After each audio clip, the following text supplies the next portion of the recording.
네, 준비된 것 같습니다. 네, ESG 이슈 및 외식산업 적용 사례라고 하는 제목을 가지고 한국표준협회에 계시는 박승호 선임연구원님께서 네, 강의해 주시겠습니다.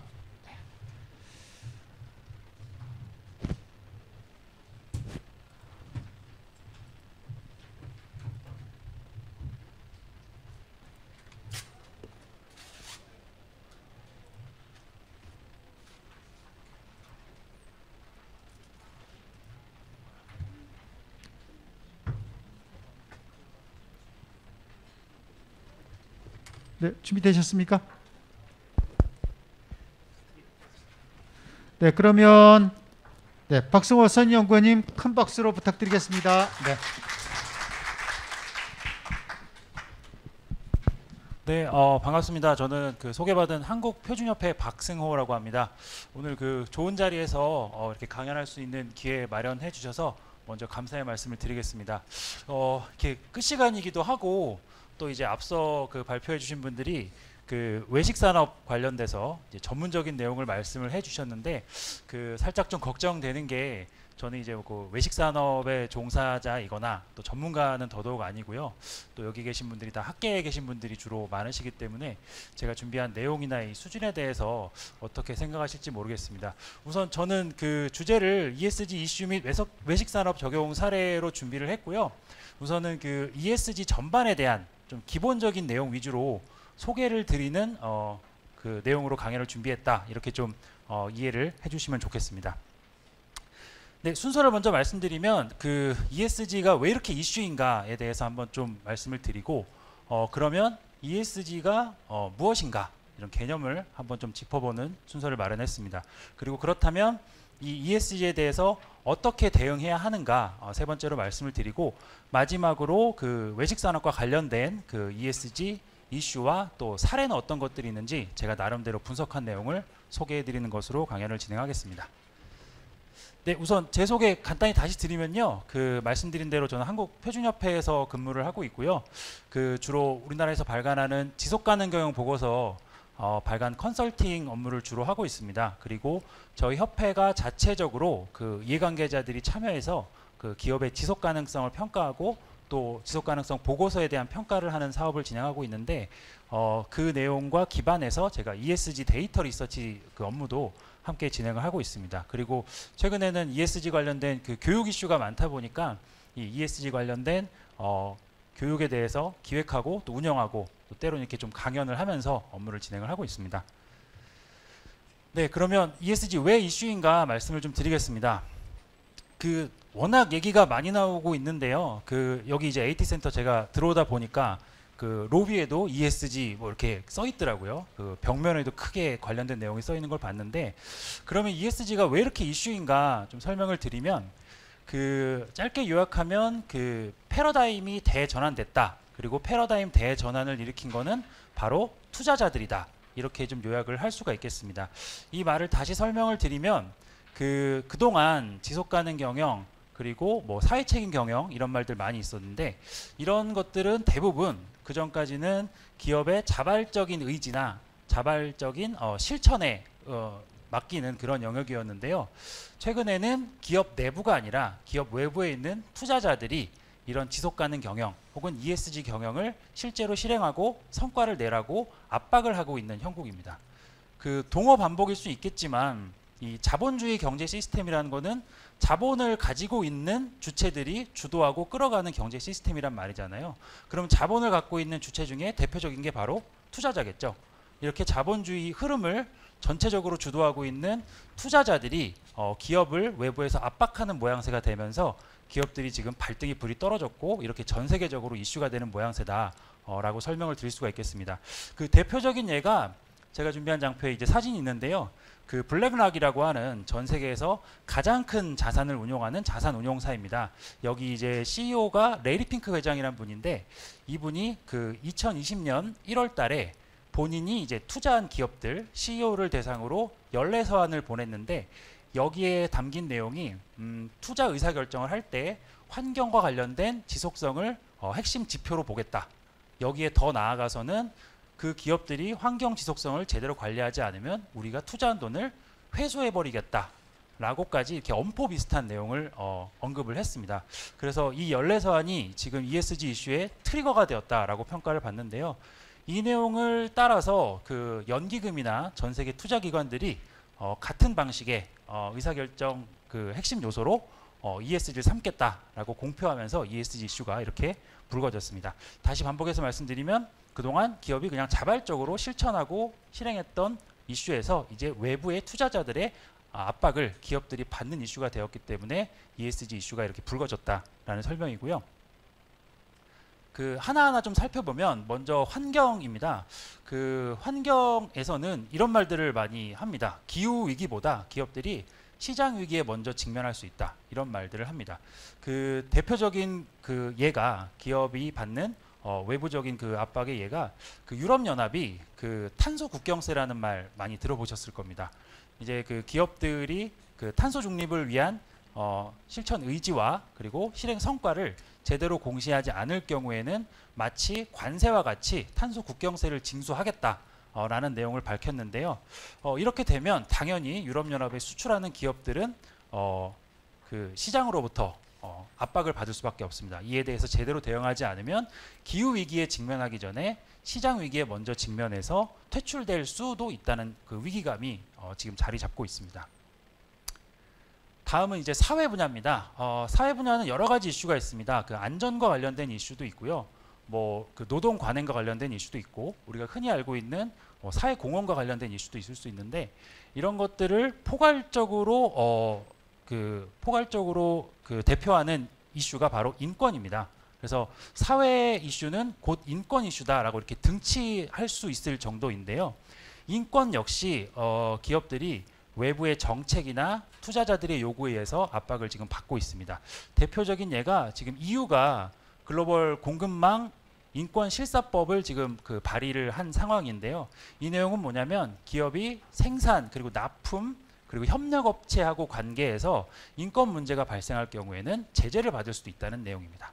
그 앞서 설명드린 환경과 마찬가지로 이 사회 부분, 특히 이 인권 부분에서 기업들이 제대로 대응하지 않으면 역시 시장에서 퇴출될 수 있는 기업의 성패를 가늠할 수도 있는 지금 형국이다 이렇게 설명을 드릴 수가 있겠습니다.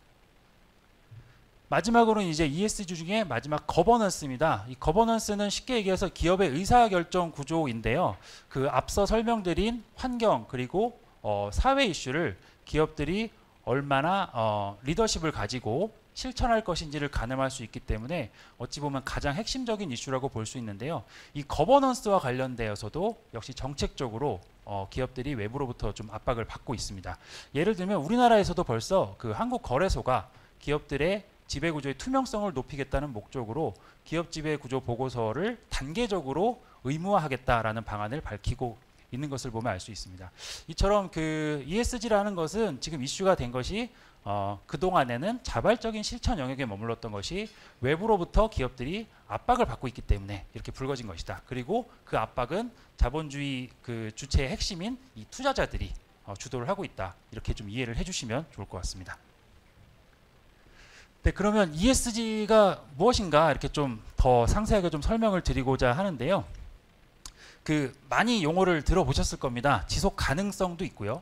지속 가능 경영도 있고 지금 말씀드리는 ESG도 있습니다. 대부분 사람들은 이 세 가지를 거의 그냥 같은 개념이라고 생각을 하고 계십니다. 하지만 이 세 가지는 분명히 차이가 있는데요. 그러면 이 세 가지가 어떤 차이가 있고 서로 좀 어떤 관계가 있는지를 비교한다면 ESG가 무엇인지를 좀 더 명확히 이해하시는 데 도움이 될 것 같습니다. 그래서 하나하나 좀 설명을 드리려고 하는데요. 먼저 이제 지속 가능성입니다. 이 지속 가능성은 지구 환경 그리고 인류의 미래에 대한 위기감에서 비롯된 범국가적인 아젠다입니다. 주로 이제 환경 영역에서 출발한 그 아젠다인데요. 맨 처음에 등장한 것이 이제 1972년에 로마 클럽이라고 하는 곳에서 성장의 한계라는 보고서를 내면서부터입니다. 이 보고서의 내용을 보면 이대로 인류의 삶이 지속되면 2030년에 인류가 이제 소멸할 것이다라는 그 위기감을 보고서 형태로 발표를 했고요. 그 화두를 던진 게 성장의 한계라면 지속 가능성과 관련된 개념과 방향을 정립한 것이 우리 공동의 미래라는 보고서입니다. 1987년에 나왔는데요. 이 보고서에는 이 지속 가능성을 어떻게 정의했냐면 미래 세대의 필요를 충족시킬 수 있는 가능성을 훼손하지 않으면서 현재 세대의 필요를 계속해서 충족해 나가는 것이라고 지속 가능성의 개념과 방향을 정의를 했습니다. 이 내용을 바탕으로 지속 가능성에 대한 그 범국가적인 합의가 이루어진 것이 1992년에 이루어진 리우 환경개발 선언입니다. 이 환경개발 선언에서 이 지속 가능성 개념을 UN 그리고 각 국가 정부의 기본 이념으로 삼을 것을 협약을 했습니다. 그래서 다양한 논의들이 쭉 이어지다가 총 집대성한 것이 이제 2015년에 나온 UN 지속가능 발전 목표라는 것입니다. 이 지속가능 발전 목표는 그 2030년까지 지구와 그리고 인류의 그 지속 가능성을 유지하기 위해서 인류 공동으로 실천해야 될 17가지 목표를 제시를 했고요. 대부분의 그 ESG 목표라든가 지속가능 경영 전략이라든가 이런 것들을 기업이 구성을 할 때 이 지속가능 발전 목표를 항상 기반에 두고 있습니다. 자, 그러면 지속가능성 설명드렸고요. 그럼 지속가능 경영은 어떻게 그 구축이 된 개념인가 설명을 좀 드리겠습니다. 결론부터 말씀을 드리면 아까 말씀드린 그 지속가능성이라는 개념을 기업 경영의 관점에서 가져온 것인데요. 기업 경영을 그동안에는 경제적 이윤만 추구하는 것으로 국한을 했지만 이제 그 지구 환경 그리고 인류의 생존에 있어서 환경과 그리고 사회를 고려한 경영을 하는 것을 지속가능 경영이라고 말합니다. 제일 처음 그 이슈가 불거진 것은 그 프랑스 경제학자인 르네 파세 교수라는 분이 그 하나 이론을 들고 나오면서부터인데요. 이 이론에서 어떤 설명을 했냐면 기업은 사회 시스템 안에서 존재하고 이 사회 시스템이라는 것은 그보다 더 큰 환경 시스템 내에서 존재를 하기 때문에 기업은 사회하고 환경에 해를 가하는 방식으로 경영을 해서는 지속될 수 없다라는 철학을 담고 있고요. 같은 해에 그 A.B. 캐롤 교수라는 분이 이제 CSR 피라미드라는 걸 또 제시를 했습니다. 여기서 좀 아까 제가 말씀드린 것처럼 그동안에는 기업들이 경제적 이윤 추구를 기업 경영의 목표이자 책임으로 삼아왔었는데 여기에 그치지 말고 그보다 위에 있는 법적 책임, 윤리적 책임, 그리고 자선적 책임, 사회적 책임을 다해라 라는 방식으로 CSR 피라미드를 제시를 했습니다. 그리고 1994년에 존 엘킹턴이라는 분이 TBL이라는 걸 들고 나왔는데요. TBL은 트리플 바텀 라인입니다. 트리플 바텀 라인은 쉽게 얘기하면 이제 세 가지의 기둥이겠죠. 세 가지 기둥을 뭘 얘기를 했냐면 경제, 환경, 사회를 얘기했습니다. 그래서 경제적 이윤뿐만 아니라 환경, 사회를 고려한 경영을 활동을 하는 것이 지속가능 경영이다라고 정의를 내린 거고요. 이 TBL은 지금까지도 계속 그 ESG 경영 관점에서 유효한 내용입니다. 그래서 이 내용을 바탕으로 해서 GRI라든가 ISO 26000이라든가 이런 쪽에서 경제, 환경, 사회 이 세 가지 축을 지속가능 경영의 핵심 구조로 받아들이고 계속해서 그걸 바탕으로 이론을 발전시켜 나가고 있습니다. 그래서 이렇게 논의된 지속가능 경영을 총 집대성한 것이 바로 ISO 26000이라는 표준입니다. 2010년에 제정되었는데요. 조직 그리고 기업의 사회적 책임을 어떻게 실행해야 되는지 이런 가이드라인을 국제적 합의에 의해서 표준의 형태로 제시를 했다는 점에서 의미가 있습니다. 지금 여러 ESG 평가 지표들도 있고 다양한 논의들이 있는데 기업의 지속가능 경영 실행을 위한 가이드라인으로는 가장 그 상위에 있고 권위를 지닌 지침이다 이렇게 생각을 해주시면 좋겠습니다. 네, 마지막으로 오늘 주제인 이제 ESG란 무엇인가인데요. ESG는 쉽게 얘기해서 투자자들의 관점이 바뀌었기 때문에 나온 개념인데요. 투자자들이 그동안은 이 재무 성과가 어떤지를 분석해서 재무 성과가 좋은 기업에 투자를 했다면 그게 아니라 지속 가능 경영을 잘 하는 기업이 리스크가 적기 때문에 안정적으로 수익을 창출할 수 있다고 이제 관점을 바꾸게 된 겁니다. 그래서 지속 가능 경영을 잘하는 기업을 골라내는 기준을 선택한 게 바로 ESG라는 겁니다. 그래서 ESG라는 말은 투자 관점에서 그 지속 가능 경영을 잘하는 기업을 선택하는 의사결정 프레임이다. 이렇게 이해를 해주시면 좋을 것 같은데요. 가장 먼저 개념이 나온 게 2006년이었습니다. 이때 그 유엔 사무총장이었던 코피 아난이 그 전 지구적인 지속 가능성을 위해서는 이 자본주의 투자가 움직여야 된다라는 신념을 가지고 유엔 책임 투자 원칙 UNPRI라는 것을 설립했고요. 여기에서 그 투자 핵심 요소, 핵심 지표로 ESG라는 용어를 제시를 했습니다. 그래서 논의가 쭉 이어져 오다가 이제 촉발된 것은 최근 1, 2년 사이인데요. 2019년에 미국 주요 기업 CEO 181명이 기업 경영의 목적을 주주이익 극대화가 아니라 이해관계의 가치 창출로 확대해야 된다라는 선언을 했습니다. 흔히 BRT 선언이라고 합니다. 그리고 2020년에 앞서 말씀드린 그 ESG 이슈의 트리거가 되었던 레리 핑크 회장의 연례 서한이 있었고요. 같은 해 세계 경제 포럼에서도 이해관계자 자본주의라고 해서 그동안의 자본주의와는 다른 개념의 보다 확대된 개념의 자본주의의 개념을 선언을 했습니다. 그래서 다시 종합해서 설명을 드리면요. 이런 구조로 좀 이해를 하시면 좋을 것 같습니다. 우선 지속 가능성은 지구환경, 인류 미래를 위한 범국가적인 아젠다로 가장 큰 범위에 위치를 해 있고요. 그리고 지속 가능 경영은 지속 가능성 안에서 기업이 어떻게 경영을 해야 되는가, 경제적 이윤과 그리고 인류와 지구 환경에 대한 지속 가능성을 함께 고려한 경영을 해라라는 것이 이제 지속 가능 경영의 개념이고, 그리고 ESG라는 것은 투자자들이 지속 가능 경영을 잘하는 기업을 선별하기 위한 일종의 기준이다. 이렇게 구조를 이해를 해주시면 좋을 것 같습니다. 그래서 사실은 기업 관점에서 지금은 ESG라는 말을 거의 지속 가능 경영, 지속 가능성과 거의 똑같은 개념으로 쓰고 있는데요. 사실 저는 그 ESG 경영이라는 말보다는 지속 가능 경영이라는 말을 쓰시기를 더 권해드리고 있습니다. 왜냐하면 ESG는 정말 투자자들의 관점이기 때문에 그 해외 기업들 사례를 보면 우리나라 기업들이 최근에 ESG 전략팀, ESG 경영팀 이런 부서들을 많이 신설을 하고 있는데요. 그런 부서를 보면 해외에서는 저 부서는 투자를 받기 위한 부서구나, 혹은 투자를 하기 위한 부서구나 라고 생각을 한다고 합니다. 그래서 글로벌 스탠다드 측면에서는 ESG란 말을 이해를 하는 것도 좋지만 지속 가능 경영 혹은 지속 가능성이라는 용어를 중심으로 이 이슈에 접근하는 것이 더 올바르다, 이렇게 좀 제 생각을 말씀을 드립니다. 자, 그러면 ESG 어떻게 대응해야 될까 내용을 준비를 했는데요. 그 ESG 경영은 그 경영 사이클의 관점에서 이렇게 목표, 실행, 공시, 평가 이렇게 시계 그 바늘 방향으로요. 네 가지 축으로 나눠서 볼 수가 있습니다. 즉, 그 ESG 경영 실행을 위한 이제 목표를 설립하고 실제로 그 목표에 맞게 실행을 하고 실행한 내용을 외부 이해관계자에게 공시하고 공시된 내용을 바탕으로 이제 외부의 평가를 받게 되는 그 사이클인데요. 이 각각의 축에는 기업들이 반드시 참고해야 되고 또 그 내용을 바탕으로 실행을 해야 될 글로벌 가이드라인들이 있습니다. 먼저 그 목표에 해당하는 가이드라인은 앞서도 소개해드렸던 유엔 지속가능 발전 목표고요. 그리고 실행에 해당하는 가이드라인도 아까 소개해드린 ISO 26000이라는 것이 있습니다. 그리고 공시와 관련된 가이드라인은 여러 가지들이 있지만 전 세계 기업들은 이 GRI 가이드라인을 기반으로 해서 ESG 경영 실행 성과를 공시를 하고 있습니다. 그리고 이제 그 외부의 평가로는 해외에서는 MSCI라는 평가 지표, 그리고 국내에서는 한국 기업 지배구조원의 ESG 평가 지표를 기업들이 많이 참고를 하고 있습니다. 그 제가 이제 컨설팅 업무를 하다 보니까 기업 실무자들 많이 뵙게 되는데요.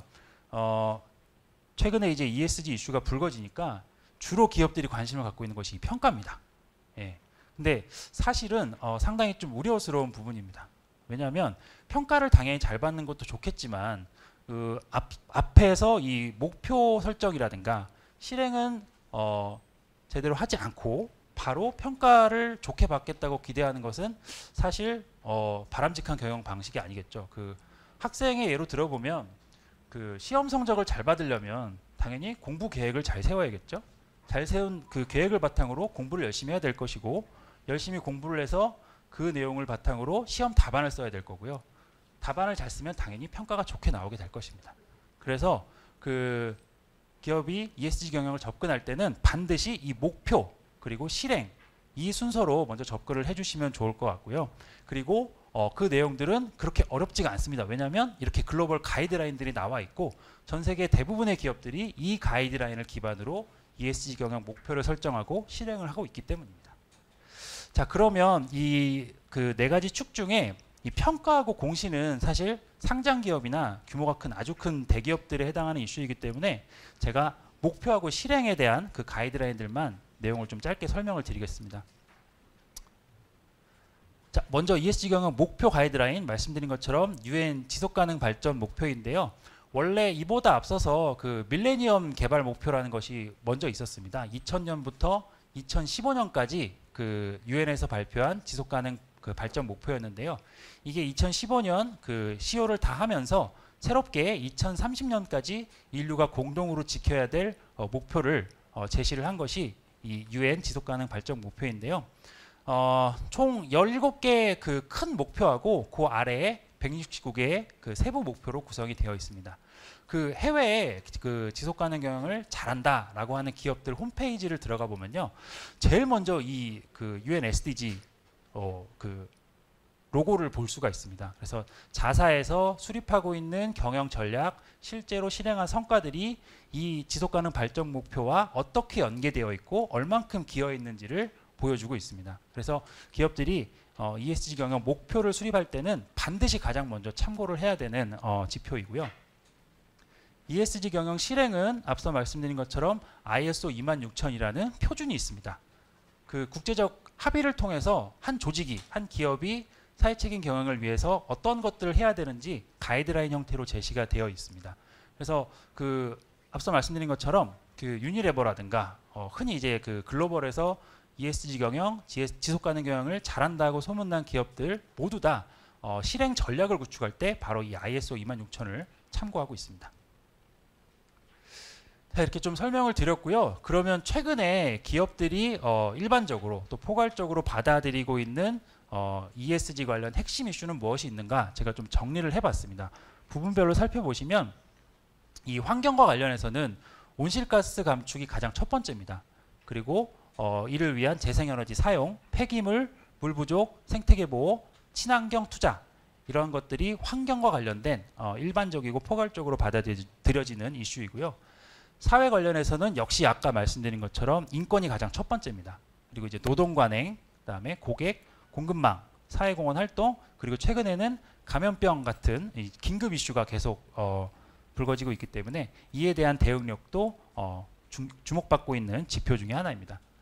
그리고 지배구조 관련해서는 의사결정 구조, 그다음에 윤리 준법 경영 원칙 수립, 그다음에 이것들을 실천하기 위한 리더십, 실행 체계, 그리고 교육과 같은 내재화 작업도 중요하게 보고 있고요. 그리고 마지막으로는 실제 그 ESG 실행 성과를 공시하는 정보 공시도 주목받고 있는 이슈입니다. 그래서 그 ESG 관련해서 기업들이 어떤 것들을 지금 중요하게 생각해야 되는가라고 이렇게 좀 생각을 해보실 때 이 장표를 한번 좀 참고를 해보시면 좋을 것 같습니다. 자, 그러면 마지막으로 그 외식 산업과 관련해서 ESG 이슈랑 관련 사례가 어떤 것들이 있는가 제가 좀 나름대로 정리한 내용인데요. 요거 내용 설명을 드리기 전에 이 SASB라는 것을 좀 잠깐 설명을 좀 드려야 될 것 같습니다. SASB라고 써 있는데 보통 SASB라고 이렇게 좀 편하게 읽습니다. 이 내용은 투자자들이 기업들한테 니네 ESG 관련해서 이러한 지표에 대한 성과를 공개해라고 만든 기준입니다. 그래서 특징적인 것은 무엇이냐면요, 그 산업별로 해당 산업에 속하는 기업들이 어떠한 이슈를 그 공시를 해야 되는지를 다 미리 정해놨다는 점이 특징입니다. 총 77개의 산업이 있는데요. 이 말은 즉 거꾸로 생각하면 기업의 입장에서 이 SASB에서 제시한 산업별 이슈를 보면 우리 기업이 ESG 관점에서는 어떤 이슈를 좀 더 중요하게 다뤄야겠구나 라고 판단하는 그 기준이 될 수 있다는 점에서 중요하고요. 제가 그래서 이 SASB를 기준으로 이 외식 산업과 직간접적으로 연결되어 있는 그 산업들의 중요 이슈가 무엇인지를 좀 살펴봤습니다. 그 사스비 산업 분류에 레스토랑 산업 그리고 식품 제조 유통 산업 이렇게 두 가지가 그 직간접적으로 연관이 되는데요. 레스토랑 산업을 보면 그 환경 부분에서 이제 에너지 관리, 용수 폐수 관리, 폐기물 독성 물질 관리 같은 것들이 중요한 이슈다라고 사스비가 제시를 하고 있고요. 그리고 사회에서는 제품 품질 안전, 소비자 복지, 노동 관행, 공급망 관리 같은 이슈들이 중요하다라고 제시를 하고 있습니다. 그리고 식품 제조 유통 산업은 많이 유사한데요. 특징적으로 이제 그 레스토랑 산업에 없었던 것 중에는 이 온실가스 배출 이런 것들은 식품 제조 유통 산업에 해당되는 이슈였고, 또 데이터 보안, 제품 라벨링, 그다음에 노동 관행 이런 이슈들이 레스토랑과는 다른 특징적인 이슈들이었습니다. 그래서 제가 이 지표들을 바탕으로 우리나라 기업들이 실제 어떠한 실행을 하였고 어떤 성과를 내고 있는지를 분석을 했는데, 이 ESG 경영과 관련돼서 기업들의 성과를 분석할 수 있을 때, 분석할 때 참고하는 자료는 당연히 지속가능 경영 보고서여야 됩니다. 이 지속가능 경영 보고서가 기업이 자체적으로 성과를 정리해서 발간한 것이기도 하고요. 또 제3자의 검증을 받아서 공인된 지표이기 때문입니다. 그래서 요 관련된 그 기업들의 지속가능 경영 보고서를 분석을 했는데, 그 조금 아쉽게도 레스토랑 산업에서는 그 최근에 지속가능 경영 보고서를 발간한 곳을 제가 찾지는 못했습니다. 한 수년 전에 본IF에서 이 지속가능 경영 보고서를 낸 것을 확인했는데 벌써 한 4, 5년이 지났더라고요. 그래서 과거 데이터라서 좀 의미가 없을 것 같아서 우선은 제가 그러면 좀 간접적이긴 하지만 식품 제조 유통 산업 기업들이 이 보고서 발간을 통해서 이 이슈들을 어떻게 대응하고 관리하고 있는지를 좀 정리를 해봤습니다. 먼저 그 삼성 웰스토리에서 그 보고서를 냈습니다. 그 온실가스 배출과 관련된 내용이 담겨져 있는데요. 우선 그 물류 차량과 관련해서 물류 차량들이 내뿜는 탄소 배출량 저감 전략을 어떻게 구축하였는지 내용이 나와 있고요. 그 무시동 콜드체인 냉탑이라는 그 기술을 활용해서 물류 차량의 탄소 배출을 저감했다라는 내용을 담고 있었고요. 폐기물 독성 물질 관리와 관련해서는 이 고객 캠페인을 통해서 잔반을 줄이는 활동을 어떻게 전개했고 실제로 어떤 성과를 거두었는지를 보고서에서 제시하고 있습니다. 그리고 이제 제품 라벨링, 흔히 얘기하는 이제 포장이죠. 포장 관련해서는 친환경 소재를 활용해서 제품 포장을 어떻게 진행을 했다라는 것들을 제시를 했고요. 그 공급망 관리와 관련해서는 이 파트너사의 ESG 경영을 지원한 내용을 담고 있었습니다. 그리고 또 공급망 관리와 관련해서는 이제 그 지역 농가와 연계해서 사회적 가치를 어떻게 창출했는지 이런 내용들이 주요한 성과로 기재되어 있었습니다. 다음은 이제 CJ제일제당 그 지속가능성 보고서인데요. 여기 이슈는 이제 품질 안전 관련된 내용들이 좀 많이 있었는데, 이 품질 안전 시스템을 어떻게 전략화하고 체계화해서 실천하고 성과를 거두고 있는지에 대한 내용이 담겨 있었고요. 소비자 복지 관련해서는 이 그 유전자 변형 식품과 관련해서 어떻게 소비자 안전을 지키고 있는지, 소비자 건강을 생각하고 있는지에 대한 내용을 주요한 성과로 담았습니다. 그리고 제품 라벨링도 삼성 웰스토리와 마찬가지로 되게 중요한 이슈로 다루고 있었고요. 네, 이렇게 그 두 가지 기업의 보고서를 좀 분석을 해봤습니다. 자, 그러면 마지막으로 그러면 이 ESG 경영을 어떻게 실천하고 적용해야 되는가 내용들을 정리를 하면서 마무리를 할까 합니다. 첫 번째는 그 환경 그리고 인권에 대한 포괄적인 고려가 있어야 된다라는 점입니다. 그 아직까지도 우리나라에서 그 지속가능 경영, ESG 경영이라고 하면 사회공헌 활동이라고 생각하는 경향이 좀 강한 것 같습니다.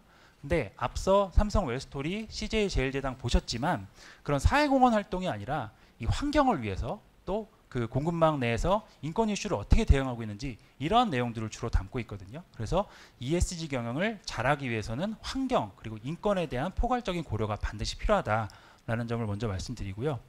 두 번째로는 그 이해관계자와의 적극적인 커뮤니케이션입니다. 그 지속가능 경영의 핵심은 바로 이해관계자인데요. 지속가능 경영이 그 자사의 이익이 아니라 환경 그리고 사회를 고려하라는 그 경영 철학인데, 당연히 환경과 그 사회와 관련된 다양한 이해관계자들이 외부에 있습니다. 이 사람들의 목소리를 들어야지만 지속가능 경영 전략을 세우고 방향을 잡고 제대로 실천을 할 수가 있기 때문입니다. 그래서 그 관련된 이해관계자를 선정하고 적극적으로 커뮤니케이션하는 것이 두 번째로 필요하고요. 마지막으로는 앞서 말씀드린 것처럼 평가에 집착하지 말고 먼저 목표를 제대로 설정하고 실행 전략을 제대로 구축하는 것이 필요하다는 점이고, 그리고 네 번째로는 이 지속 가능 경영을 실천했다면 그 성과에 대해서 투명하게 공시를 하는 것이 중요합니다. 공시를 잘 해야지 이 커뮤니케이션도 원활하게 이루어질 수 있고요. 커뮤니케이션을 잘 해야지만 이 목표 설정과 실행 전략을 올바르게 구축을 할 수가 있는 겁니다. 그리고 마지막으로 제일 중요한 말은 그린워싱을 반드시 경계해야 된다는 점입니다.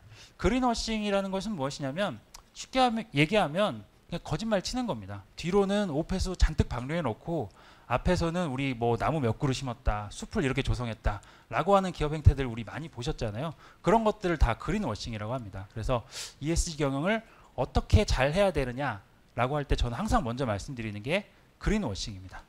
그래서 기존까지는 우리가 경영을 효율적이고 또 성과 달성을 잘할 수 있는 방향으로 접근을 했다면, 이러한 것들을 잘하기 위해서는 우리가 진정성이라는 키워드를 기업 경영의 핵심 이념으로 삼아야 되지 않나라는 생각을 해봅니다.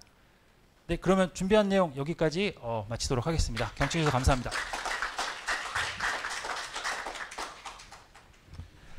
네, 오늘 연구원님 통해서 우리가 ESG 경영의 외식산업의 적용 방안 등등에 대해서 제대로 된 그런 설명을 들어봤습니다. 다시 한번 박수 부탁드리겠습니다.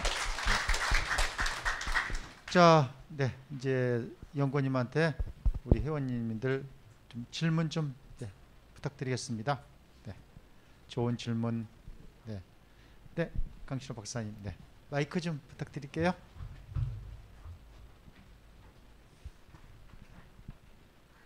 네, 시그널 컨설팅 강신호입니다. 네, 말씀 주신 내용 잘 들었고요. 두 가지 질문 드리겠습니다.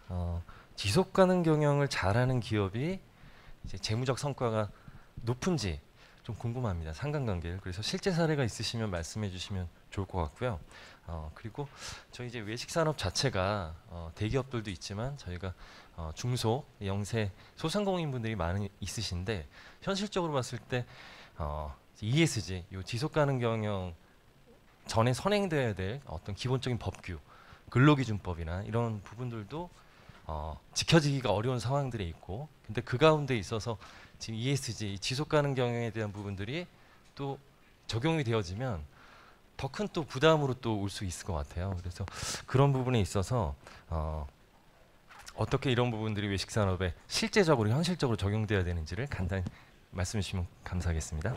네, 첫 번째 질문 먼저 답변을 드리면, 지속 가능 경영을 잘하는 기업이 재무 성과도 높으냐라고 하는 점은 그렇다는 데이터도 많이 있고요. 별로 그렇지 않다는 데이터도 물론 있습니다.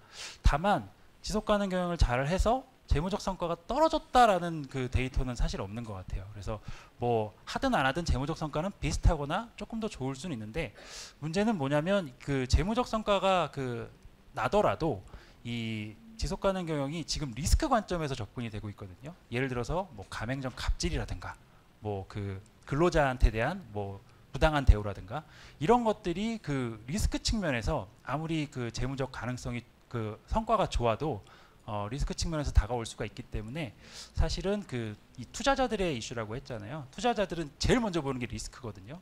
그러니까 이 지속 가능 경영을 리스크의 하나라고 생각을 하는 겁니다. 그래서 관리 측면에서는 당연히 재무적 성과와는 무관하게 관리를 하셔야 되고, 그래야지만 안정적으로 재무적 성과를 낼 수는 있겠다라는 생각을 좀 해보고요. 그리고 이제 질문 주신 두 번째에 대한 답변은, 예, 맞습니다. 되게 많이 고민들 많이 하시고, 저희 쪽에도 요새 중소 중견 기업들에서 ESG 경영 관련된 문의들 많이 그렇게 주시곤 하는데요.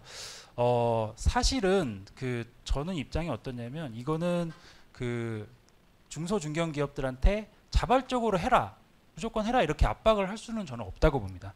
사실은 첫 발에 들어갈 때는 장벽도 있고 또 어느 정도 비용이 수반되는 것도 당연히 사실입니다. 그래서 이거는 저는 국가 정책적으로 좀 지원이 이루어졌으면 좋겠다는 생각이고요.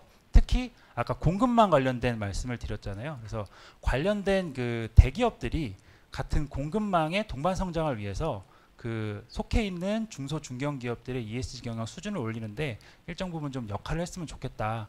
라는 생각이 듭니다. 실제로 좀 그런 그 정부 정책들이 있어서 저희가 일부는 몇 개는 발주를 받아서 지금 사업을 하고 있고, 아마도 내년이나 내후년부터는 그런 중소중견기업들의 그 ESG 경영 성과들이 이 보고서 형태로 공시가 되면서 좀 더 본격화되지 않을까 이렇게 생각하고 있습니다. 네. 근데 질문도 좋으셨고, 네, 답변도 아주 명쾌했습니다. 감사합니다. 네, 또 다른 회원님들 말씀해 주시죠. 네. 네. 네. 교수님. 네. 네, 명지대학교 경영학과의 노영희 교수입니다. 질문이 없으셔서 제가 다시 또 한번 질문을 드리는데요. 저기 앞에서 그 재무적 성과 얘기를 해주셨는데, 최근에 그 포터 교수님도 이제 최근 한 1, 2년 전인가 또 쓰신 논문에서 항상 지적하시는 게 뭐냐면, 이 ESG 경영했다고 해가지고 이게 그 재무적 성과를 연결되지 않는 이유가, 이게 그 기업마다 다 핵심 역량이 다르고 소속된 산업도 다른데, 우리 지금 보면 뭐 ISO 26000이라든지 뭐 GRI라든지 뭐 UN 개발 목표라든지 뭐 이런 게 전부 어떻게 보면 천편일률적인 사실은 그 목표치거든요. 그러니까 그거를 이제 다 다른 기업들한테 이렇게 적용을 하다 보니까 그러니까 핵심 역량을 도외시한 채, 그러다 보니까 이게 들쭉날쭉한 이런 성과가 나온다, 이제 이런 취지의 말씀이신데, 근데 이제 지금 그 표준협회에서 ESG 관련 컨설팅을 하시니까, 혹시 그 컨설팅을 하실 때 각 개별 기업에 이제 뭐 공식은 나와 있는 거고, 그건 이제 리ኳ어먼트인데, 그거 외에 이 기업은 그 당신들은 이제 핵심 역량이 어떠하니 이런 부분에 초점을 맞춰가지고 ESG를 적용을 했을 경우에는 이게 아마 그 사회적 효과뿐만 아니고 경제적 효과까지 또 창출해가지고 결국에 이게 선순환으로 이게 이렇게 올라가는 이런 거를 추구할 할 수 있을 것이다 라는 식의 어떤 컨설팅을 위한 포맷이라든지 뭐 사례라든지 하여튼 이런 것들, 지표라든지 이런 것들이 혹시 있는지 좀 궁금해서 여쭤봅니다. 네, 답변을 드리면 그 뭐 저희가 개발한 그 포맷은 아니고요. 그 GRI에 보면 그 지속가능 경영 관련된 그 중대성 평가라는 것을 하게 되어 있습니다. 그 중대성 평가는 보통 그 두 축으로 나눠서 하는데요. 그 이해관계자가 관심이 있는 사항, 그리고 내부에서 관심이 있는 사항인데, 다시 말하면 그 환경 사회와 관련된 사항, 그리고 경제적 성과와 관련된 사항, 이렇게 두 가지 축을 놓고요. 이 양자에 모두 다 그 상위에 해당하는 이슈를 이 기업이 중점적으로 관리해야 되는 중요 이슈다라고 도출하는 그 프로세스가 있습니다. 그 프로세스에는 이슈를 도출하기 위해서 당연히 이해관계자 커뮤니케이션 작업을 실행을 하고요. 일반 이해관계자 같은 경우에는 이제 그 온라인 설문조사 형태로 답변을 받고, 그리고 핵심 이해관계자, 특히 이제 전문가분들한테는 그 FGI 방식으로 해서 이 기업에 해당되는 이슈를 해당되는 이슈를 도출하는 과정이 GRI 그 가이드라인에 명시가 되어 있습니다. 그렇게 되면 뭐 그렇다고 해서 그 내용이 아주 정교하게 100% 정교하게 도출된 중요 이슈라고 자신 있게 말씀드릴 수는 없겠지만, 경제적 성과 그리고 환경 사회적 성과 두 가지에 모두 해당하는 이슈를 도출할 가능성은 상당히 좀 큰 것으로 보고 있습니다. 그래서 그 우리나라뿐만 아니라 전 세계 대부분의 기업들 발간한 그 지속가능 보고서를 보면 다 그 중대성 이슈를 어떻게 도출했는지 매트릭스가 들어 있고요. 그 이슈를 중심으로 보고를 하고 또 그 이슈를 관리하면서 실행 전략을 구축하고 성과를 그 내고 있는 그런 상황입니다. 그래서 그 이 GRI의 중대성 평가라는 툴이 그래도 가장 널리 받아들이고 있는 포맷이 아닌가 싶습니다. 네, 감사합니다. 네, 교수님 마이크 좀 부탁드릴게요.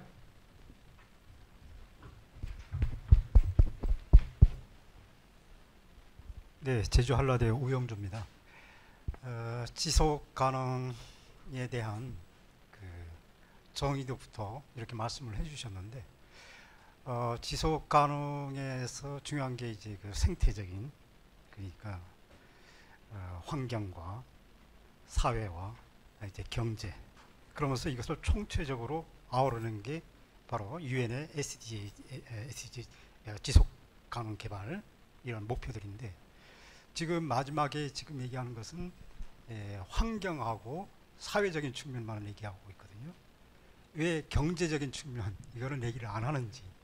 이를테면